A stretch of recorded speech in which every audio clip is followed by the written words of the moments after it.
You stare at your bank balance, proud of those few $1,000s, while the bank uses that exact money to fund the very systems that keep you trapped in a 9-to-5. You think you're building a foundation, but you are actually digging a hole in the ground, piling dirt over your own potential, and calling it security. The traditional path you've been fed is a script designed to keep you broke, where your bank account isn't a launch pad. It's a cemetery for dead capital. If you don't break the cycle, you're just a spectator in your own financial life. To escape, you have to stop viewing your money as a souvenir and start seeing every single dollar as a soldier. If your money isn't out there capturing more territory, it is useless. The first phase, from $0 to $10,000, isn't about investing.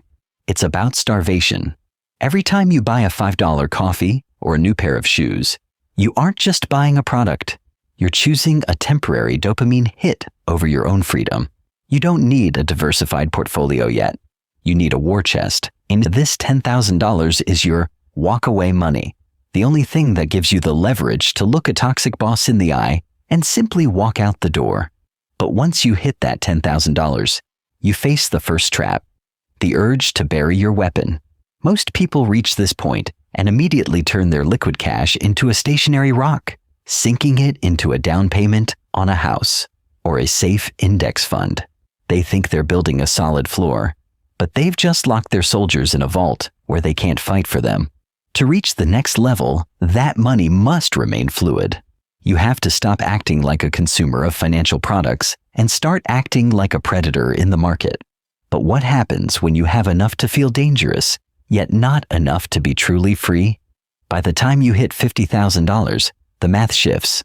But a new enemy emerges, your own ego. You look at your neighbor's driveway, you check your balance, and you feel rich. But $50,000 is the death zone. It is the most dangerous amount of money to hold because it's just enough to make you feel comfortable, but nowhere near enough to buy your autonomy. If you relax here and upgrade your life, you're choosing to stay stuck in the middle for the next 20 years. The push from $50,000 to $100,000 is pure, cold, mechanical discipline. It requires you to kill the version of yourself that still craves the approval of normal people. Once you finally hit that six-figure mark, the rules of gravity change. The money starts moving faster than you can spend it. And the foundation you were told to build looks less like a home and more like a prison cell you've finally broken out of. But if the $100,000 isn't meant to be buried in traditional investments or hidden in the dirt of standard advice, where does it actually go to keep growing at that speed?